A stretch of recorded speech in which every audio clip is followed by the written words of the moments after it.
Hi everyone, Sensei Tim Rosanelli. Today I have a little coffee talk with you guys, so I got my coffee here. This channel is all about sharing martial arts stuff that I feel is important, that I'm experiencing. And I have a really cool subject today. It's actually going to be a book review, but it's a very important subject that I think that we need to talk about. Keep watching until the end of this video because I'm going to have a question for you guys to answer in the comments. Now the book that I read is called On Killing by Lieutenant Grossman. Now Lieutenant Grossman in his book On Killing goes through the process of talking about how in World War II the military had a problem with military personnel not engaging the enemy, okay, and the soldiers were actually, they found posturing, which meant that they were shooting above the enemy and not actually shooting to kill. And what they discovered is that 99% of people have a genetic predisposition against killing. They found that there was a 1% that were out there in the field and they're having a good old time. They actually enjoyed engaging and killing the enemy, and they discovered that that 1% is what you call a psychopath. Long story short, the military after World War II tried to discover how the average person, they could get the average person to engage the enemy. What they discovered was that shooting, targets like bullseyes, and not putting people in realistic enough situations was the problem. When they took the training and they actually started training them with realistic targets that had a silhouette of a human, and then they started using realistic scenarios to train their personnel, they found that the engagement rate went way up in the next wars. So what does this mean for the martial artists? Well, a few things. First is that most people in self-defense situations are posturing. Okay, and what does that mean? Well, they're trying to act tough, puff themselves up, and try to feel, dominant. And that most of these situations can be easily de-escalated with the kind of verbal strategies that we teach in fast defense. The other part of it is that it teaches you also that you should be really careful to watch for the 1% that are psychopaths, because the verbal strategies are probably not going to work on a psychopath because they don't have the same wiring that an average person has. Let me give you a quick story that happened to me many years ago, almost 20 years ago when I was in college. I was at a bar and there was music playing and there was a big crowd, and I got bumped by somebody into a really big guy, and he was holding a pitcher, and he really was looking for a fight. I put my hands up. I didn't realize this at the time, but this is really the assertive communication that we teach in fast defense. Hey buddy, I'm just here to have a good time. I don't want to fight. I don't want any problems.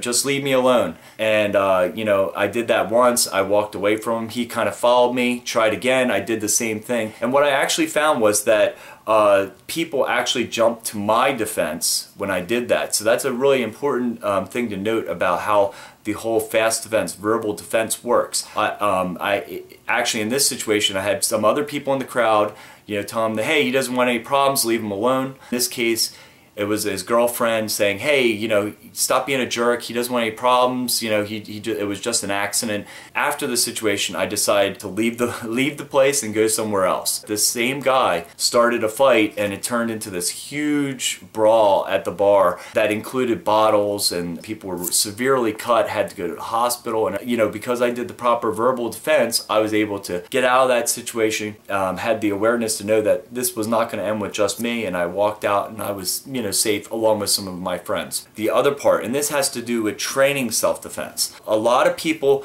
they'll teach you moves in the martial arts. The eye poke, okay? Eye poking is probably one of the most effective things you can do for self-defense.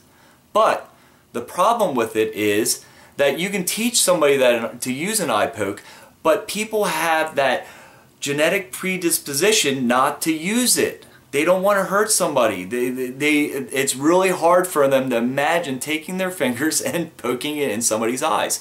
So you have a lot of people that are self-defense instructors out there are teaching this, But the problem is they're not teaching the student or putting them in scenarios to be able to actually use it in a real situation. Lieutenant Grossman actually gives this as an example in his book. You also have to have the person take their fingers on a real human and act like they're jabbing their eyes.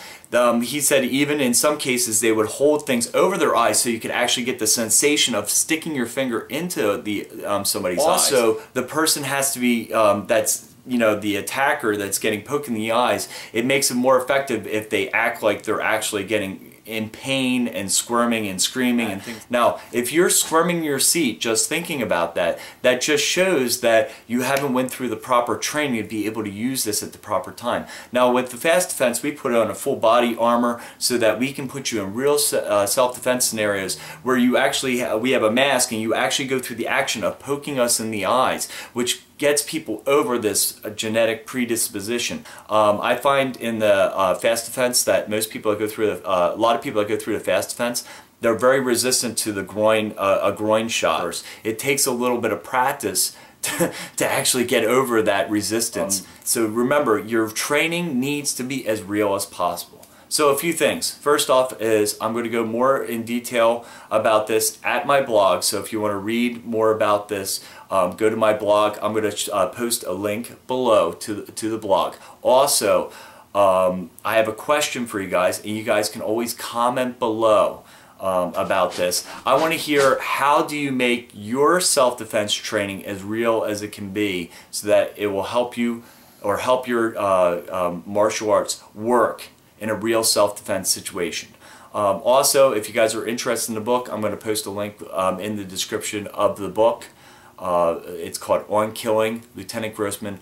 I think most military officers are required to read this book, and for any martial arts, I think any martial artist should probably read this book too. Alright guys, so I'm signing off for now, and just leave your comment below and tell me what you think and how you make your training as realistic as possible.